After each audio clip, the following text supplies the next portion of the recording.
Bonjour, j'espère que vous allez bien. C'est Sébastien qui est avec vous. Aujourd'hui, on va faire une leçon sur le système solaire, première partie. Il va y avoir une deuxième partie qui va suivre. Ce qu'on va faire aujourd'hui, d'abord, on veut vous montrer le système solaire à l'échelle. Ensuite, on va décrire la théorie de la formation du système solaire. Ensuite, on va énumérer les différents types de corps célestes qui composent le système solaire en leur position. Et il y aura à la fin un bonus à savoir si c'est possible de voyager sur Mars. Lorsqu'on vous présente une image du système solaire telle que celle-ci, on va toujours vous dire que l'image n'est pas à l'échelle. Donc la question qui se pose, c'est pourquoi alors on vous présente toujours des images qui sont faussées? Pourquoi on ne vous présente jamais des images qui sont réellement à l'échelle? La vidéo suivante va vous expliquer exactement pourquoi. En plus de ça, elle va nous faire voyager à travers tout le système solaire, comme si on était dans un vaisseau spatial, en partant du Soleil et en s'éloignant de plus en plus. Personnellement, je trouve cette vidéo incroyablement bien faite. J'ai vraiment l'impression comme vraiment de voyager dans le système solaire. C'est pour ça que j'avais envie de vous la partager.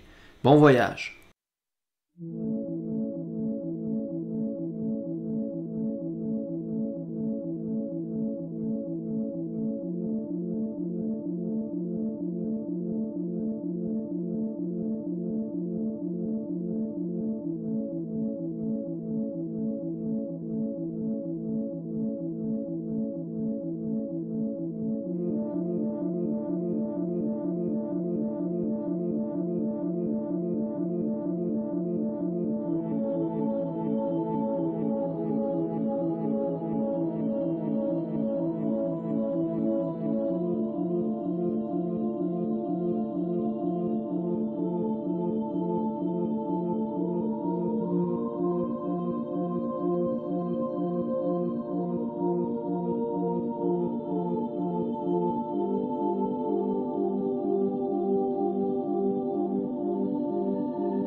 Maintenant, la question qui se pose naturellement, c'est la suivante.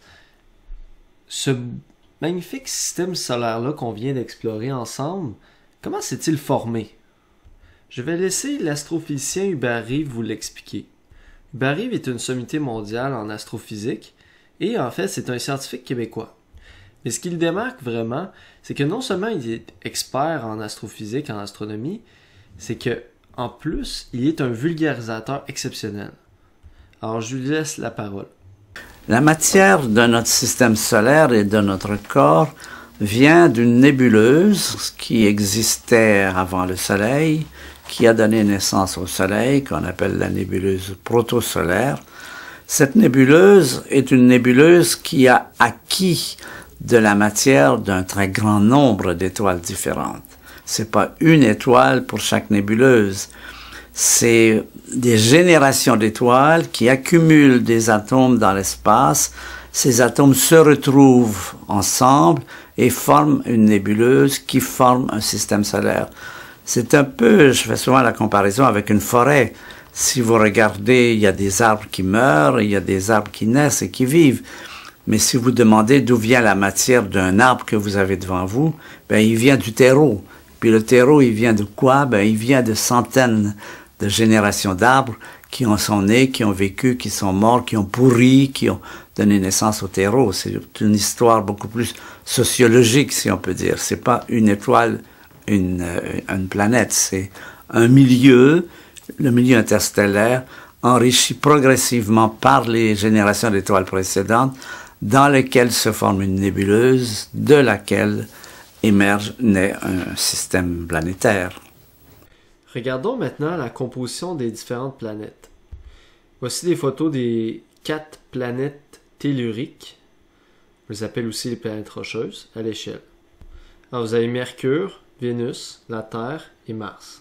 Vous voyez que Vénus a une taille très similaire à celle de la Terre. Par contre, Mars et Mercure sont beaucoup plus petites. Ensuite, vous avez les planètes joviennes, constituées de Jupiter, Saturne, Uranus et Neptune. Les planètes joviennes, on les appelle aussi les planètes gazeuses, parce qu'elles sont toutes les 4 en grande partie constituées de gaz. Maintenant, Jupiter et Saturne en particulier, les deux ensemble, on les appelle les géantes gazeuses. Donc, géantes gazeuses, ça inclut seulement Jupiter et Saturne. Puisque bien sûr, ce sont des planètes géantes, ce sont les deux plus grandes planètes. Alors que Uranus et Neptune, on appelle ces deux planètes-là les géantes de glace. Ces deux planètes-là sont aussi géantes comparativement à la Terre. Regardons ensemble quelques paramètres des planètes telluriques. Si on regarde sur Mercure, la température, vous voyez, elle varie énormément. Donc, moins 170 degrés Celsius la nuit, plus 420 degrés Celsius le jour. Évidemment, ça dépend de où est-ce que vous êtes sur la planète, mais c'est des valeurs moyennes. Alors, c'est des variations de température absolument gigantesques. Et ça fait de cette planète-là une planète qui est très inhospitalière. Aussi, on remarque Mercure n'a aucun satellite. Ça prend 59 jours pour faire une rotation sur elle-même. Donc, c'est comme si vous êtes sur Mercure, vous avez l'impression qu'une journée dure comme 59 jours terriens. Mais sur Vénus, c'est encore plus extrême. Une rotation de Vénus prend 243 jours. Donc, si vous êtes sur Vénus, ça va prendre presque une année pour faire une journée, entre guillemets. 243 jours. Entre le lever du soleil et le lever du soleil du jour suivant. Si on regarde la température, 450 degrés Celsius en moyenne. C'est extrême.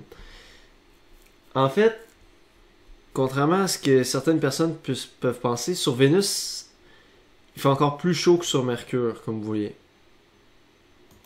Vénus, c'est la planète la plus chaude du système solaire.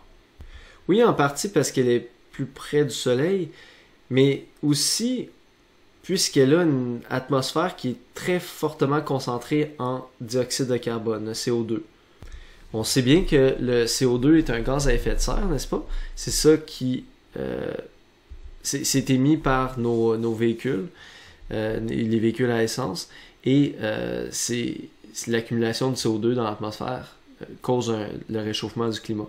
Mais Vénus, c'est un peu ce qui nous attendrait sur Terre si on continuerait à émettre du CO2 toujours au rythme qu'on fait présentement. C'est qu'éventuellement, l'atmosphère deviendrait comme une serre extrêmement efficace et donc la chaleur serait emprisonnée à l'intérieur et là, on atteindrait des températures invivables. Encore une fois, Vénus n'a aucun satellite. Notre Terre, quel bel oasis en comparaison des autres planètes, c'est vraiment un miracle. Les conditions parfaites pour avoir l'apparition de la vie. Notamment des températures adéquates, un rayonnement du soleil adéquat, la présence d'eau liquide, une atmosphère qui a la bonne composition aussi. Donc, il y a un certain effet de serre, mais pas trop non plus. Ensuite, Mars. Mars a une caractéristique intéressante. La rotation dure presque 24 heures aussi, comme sur Terre. Donc, s'il y a des gens qui vont habiter sur Mars, ils ne seront pas trop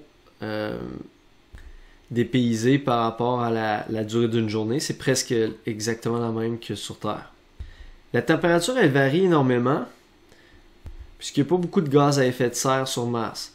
Donc, si on veut terraformer Mars, c'est-à-dire transformer Mars en une planète qui est similaire à la Terre, ou ce qu'on pourrait éventuellement y vivre de manière plus confortable, il faudrait avoir plus de gaz à effet de serre sur Mars. Donc, de cette manière-là, on viendrait emprisonner la chaleur du Soleil et avoir une atmosphère qui permet des températures qui sont beaucoup plus stables. Selon Elon Musk, le dirigeant de la compagnie SpaceX qui veut faire la colonisation de Mars, selon lui, il suffirait de bombarder les calottes polaires de Mars pour libérer du carbone dans l'atmosphère et que ça serait suffisant là, pour réchauffer Mars de manière à la terraformer. Mais selon des chercheurs, ça serait pas suffisant. Donc la question reste ouverte à savoir comment on va faire pour avoir suffisamment de gaz à effet de serre dans l'atmosphère de Mars. Mais vous voyez quand même que les températures sont quand même nettement plus clémentes que sur les autres planètes. Mars a 2 satellites, Phobos et Deimos. Si on va dans les planètes joviennes, Jupiter à moins 160 degrés Celsius, donc c'est extrêmement froid.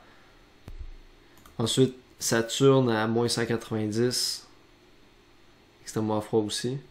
Fait que c'est impossible là, d'imaginer qu'on puisse vraiment coloniser Saturne parce que, comme on le disait, c'est des planètes gazeuses, donc on peut pas marcher sur ces planètes-là.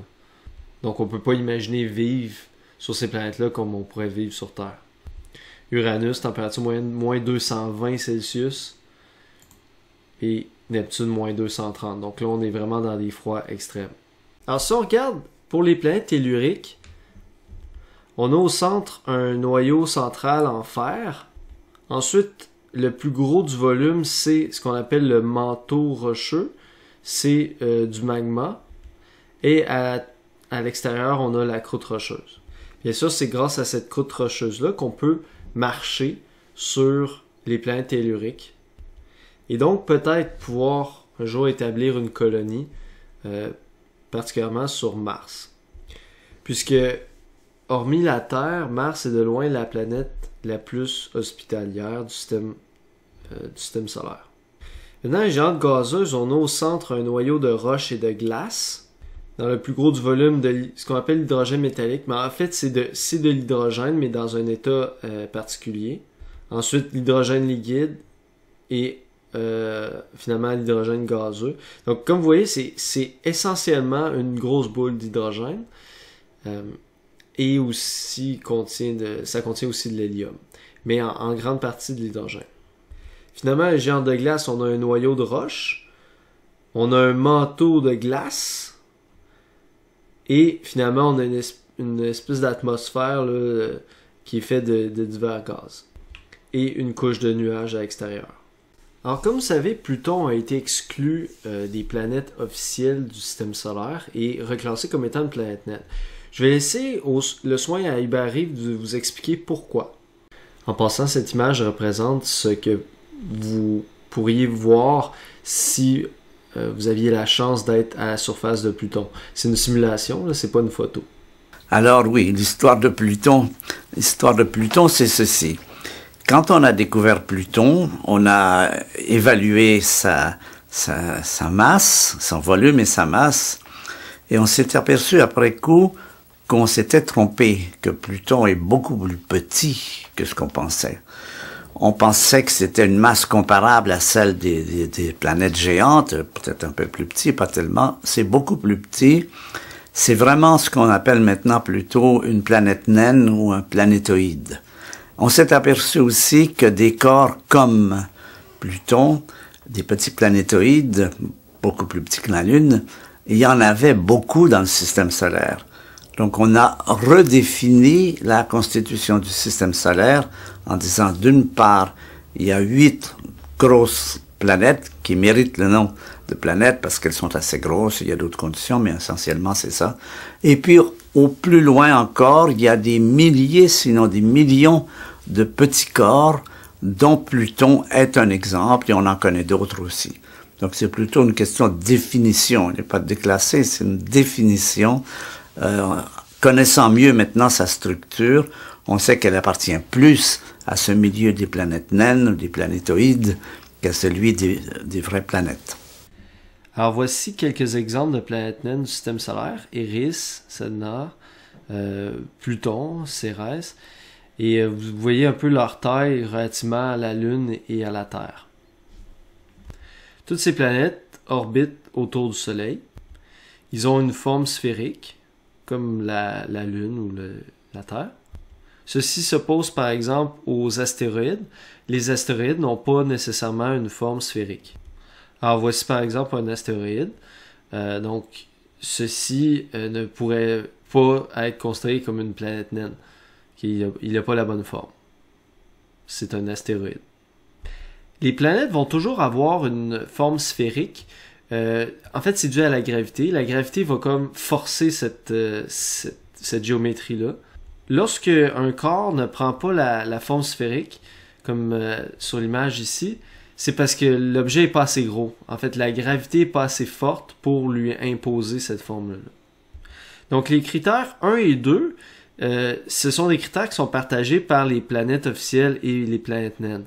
Par contre, le critère 3, c'est ça qui fait en sorte que ce sont classés comme des planètes naines, c'est que leur orbite, leur région orbitale ne sont pas complètement balayées. Voulant dire, quand on a une planète qui est grosse, comme la Terre, comme Vénus, ils vont faire ce qu'on appelle un balayage autour de leur orbite. Autrement dit, tous les petits corps rocheux qui traînent à proximité vont finir par être absorbés par la planète. Mais ce n'est pas le cas pour les planètes naines. Ils n'ont pas une gravité, ils sont trop petits, donc ils n'exercent pas une gravité suffisante pour faire le nettoyage ou le balayage autour de leur orbite. Et c'est ça qui vraiment a déclassé de manière officielle Pluton comme en tant que planète officielle. Mais comme dit Hubert, c'est vraiment notre meilleure connaissance du système solaire, dans le fond, qui nous a amené à reconsidérer Pluton comme étant une planète naine. Petite anecdote, lorsque ça s'est produit, le reclassement de Pluton, il y a des gens qui étaient comme un peu fâchés de ça. Et il y a eu des manifestations là, aux États-Unis pour... en fait, mais c'est plus des manifestations pour s'amuser. C'était pas très sérieux. Là. Mais comme vous voyez ici, Pluto is not just rock. Là, donc, c'était comme en appui à Pluton. C'est des gens qui étaient déçus, dans le fond, du fait que Pluton se soit fait déclasser comme planète. Je pense que c'était une réaction qui était essentiellement émotive.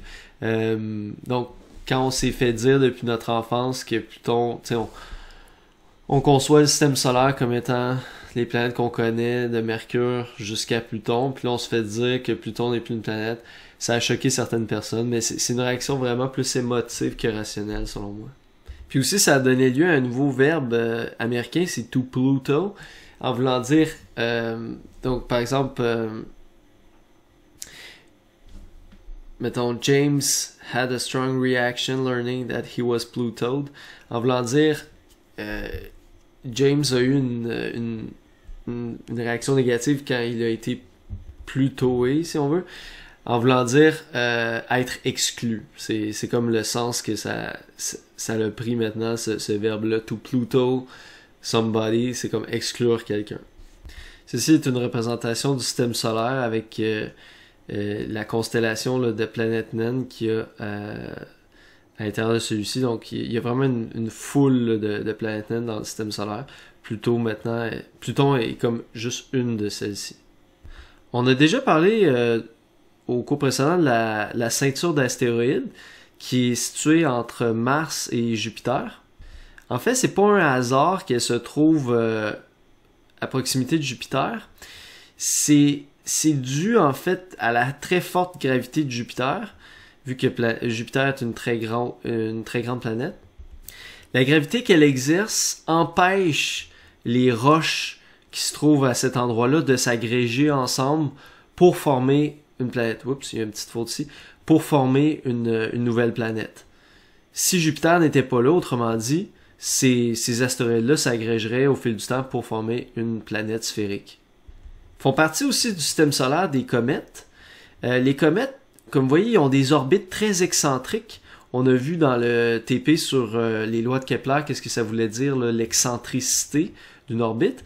Donc, plus une orbite est excentrique, plus elle est de forme elliptique. Ou si vous voulez, plus l'ellipse est plate.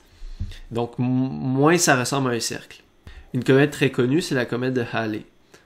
Les comètes sont en grande partie constituées de glace. Chose intéressante à noter, la queue de la comète, la queue lumineuse que vous voyez ici, l'espèce de traînée lumineuse, elle va toujours être orientée dans la direction opposée au Soleil. Voici par exemple une comète qu'on a pu observer dans le ciel. Ou encore cette autre image vue de plus près encore. Maintenant, je veux parler de ce qu'on appelle les météoroïdes. Alors, les météoroïdes sont des débris qui tombent sur la Terre et qui émettent de la lumière en traversant l'atmosphère. En fait, ils n'ont pas besoin de tomber sur la Terre comme telle pour être des météoroïdes, là. Autrement dit, un météoroïde, c'est un fragment d'astéroïde. Ceci en passant est l'astéroïde géocroiseur 433 Eros. Alors d'où viennent les météoroïdes? Ben justement, ce sont des débris d'astéroïdes. Donc, par exemple, il va se produire des collisions entre les astéroïdes. Alors, les débris qui vont être provoqués par ces collisions-là, ça va être des roches, dans le fond, qui vont être libérées, qui vont se détacher. Et c'est ça qu'on va appeler des météoroïdes. Ou encore des débris d'une comète. Et il y a certains de ces météoroïdes-là qui vont justement tomber sur la Terre. Et en traversant l'atmosphère, ça va émettre de la lumière. Dû à la très très forte... dans le fond, quand le météorite pénètre l'atmosphère, ça va créer un très très fort frottement. Et ça va émettre de la lumière. Cette traînée lumineuse-là que vous voyez, ça s'appelle un météore. Donc, il faut faire attention de bien... Parce que c'est des mots qui se ressemblent, mais qui veulent pas exactement dire la même chose. Le météoroïde, c'est l'objet lui-même. Le fragment d'astéroïde qui peut, dans certains cas, pénétrer l'atmosphère terrestre. Tandis que le météore, ce n'est pas l'objet lui-même. Le météore, c'est la traînée lumineuse qu'on voit. C'est le phénomène visuel lumineux qu'on peut observer dans le ciel. Donc le météore n'est pas l'objet qui tombe dans l'atmosphère. Le météore est seulement le phénomène qu'on peut observer. C'est la lumière qu'on voit. La traînée lumineuse qui est laissée par le passage dans l'atmosphère. Mais l'objet lui-même, c'est le météoroïde. Voici par exemple un météoroïde qui a été observé, dont la chute a été observée là, en février 2013. Ça a fait grand bruit dans les médias parce que c'était vraiment intense, comme vous voyez. le météore, la traînée lumineuse qui s'est produite a été très très intense, extrêmement remarquable. C'était filmé par beaucoup de gens en Russie et ça a fait de grand bruit parce que bon, évidemment, il y a eu des spéculations comme quoi ça pourrait être un ovni. Un ovni qui atterrissait sur Terre, mais bon, évidemment, c'était pas le cas. Maintenant, si la roche est suffisamment grosse au départ, en entrant dans l'atmosphère, elle n'aura pas le temps de se désagréger complètement. Donc, lorsque la roche pénètre et traverse l'atmosphère, elle se désagrège progressivement dû au frottement très très intense. Ça crée une chaleur extrêmement intense, puis ça va désagréger la roche, le météoroïde. Mais si la roche était assez grosse au départ, oui, elle va se désagréger, mais elle n'aura pas le temps de se désagréger complètement. Et donc, il y a un caillou qui va parvenir à frapper le sol terrestre. C'est ce qu'on appelle une météorite. Une météorite. Donc, c'est plusieurs mots différents qu'il faut essayer de distinguer. D'abord, un astéroïde, les corps rocheux qui traînent dans le système solaire. Ensuite, ces corps rocheux-là, quand ils entrent en collision, ça va produire des fragments qu'on appelle des météoroïdes. Les météoroïdes. Ensuite, lorsque ces météoroïdes-là rentrent dans l'atmosphère, s'ils parviennent à toucher le sol, ça devient des météorites. Et le météore, c'est le phénomène lumineux qu'on observe lors de la chute d'un météoroïde. Alors, il y a des astéroïdes qui frappent la Terre. Il y a un astéroïde géocroiseur du nom 2008 TC3 qui faisait en 2,5 mètres de diamètre, donc quand même gros, là, qui a heurté la Terre le 7 octobre 2008. C'était le premier astéroïde détecté et suivi de l'espace avant sa chute sur la Terre. Il a été repéré 2 jours avant sa chute. Fait que c'était quand même quelque chose d'assez assez remarquable comme événement. Évidemment, il y a certains impacts météoritiques qui sont très violents. Vous voyez ici le Meteor Crater en Arizona. C'est un énorme trou de 1,2 à 1,4 km de diamètre. Okay, parce que c'est pas sphérique, là, donc le diamètre est pas partout le même, là, mais environ 1,2 à 1,4 km de diamètre. C'est gigantesque. Formé par une chute de météorite, on estime, il y a environ 50 000 ans. Évidemment, on n'était pas là, mais selon les estimations géologiques, c'est ça qui aurait du sens. Le météorite lui-même n'avait pas cette taille-là. Le météorite, on estime qu'il devait faire environ 50 mètres de diamètre. Mais l'impact a été tellement violent que ça a créé un trou beaucoup, beaucoup plus gros, comme vous voyez, que le météorite lui-même. Imaginez une masse rocheuse de 150 000 tonnes. Disons, équivalent plus ou moins là, du poids de 150 000 voitures, disons, qui heurte le sol à une vitesse de 13 km par seconde. Pas kilomètre-heure, kilomètre par seconde. Donc, c'est une vitesse qui est phénoménale, une masse qui est phénoménale. Ça crée un impact absolument fulgurant. On pense que la chaleur et le souffle engendré par la collision de ce météorite-là, ça a probablement détruit instantanément toute forme de vie dans un rayon de 4 km. Essentiellement, là, ça a dû avoir l'effet un peu comme une bombe atomique. Ça, c'est le même cratère vu de haut. D'ailleurs, l'extinction des dinosaures a été causée par l'impact d'un météorite tel que celui-ci. Ça a été un impact absolument fulgurant. Le trou qui a été creusé d'environ 30 km de profondeur. 30 km de profondeur. 100 km de large. C'était un trou si profond qu'il se serait effondré sur lui-même. Il y a des milliards de tonnes de soufre qui ont été éjectées dans l'atmosphère et des milliards de tonnes de poussière. Et donc, ça a formé dans l'atmosphère des aérosols et une énorme quantité de poussière qui a bloqué les rayons du soleil. Ça a réduit la photosynthèse, donc diminué la quantité de végétation disponible. Ça a refroidi le climat et ça a provoqué l'extinction masse des dinosaures. En terminant, je voulais qu'on parle un peu de la colonisation de Mars. Alors, il y a des projets très sérieux pour établir une colonie humaine sur Mars, notamment par la compagnie SpaceX. Ils ont le projet très ambitieux d'avoir une colonie d'environ 1 million de personnes sur Mars d'ici 2050. Et une des questions qui se pose, c'est est-ce que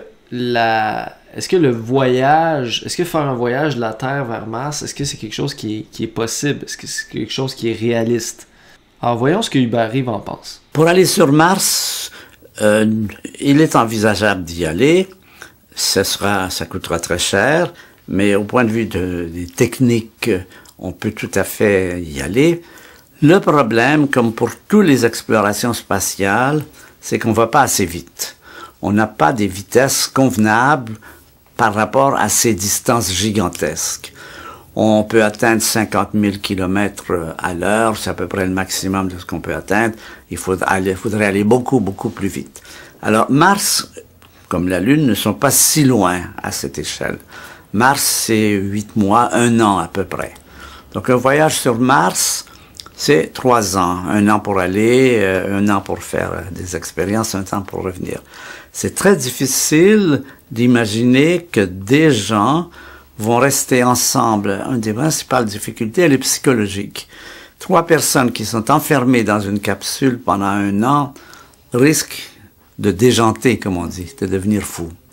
Et il y a déjà des exercices, des gens qui s'isolent quelque part au pôle sud pour voir comment tenir le coup psychologiquement.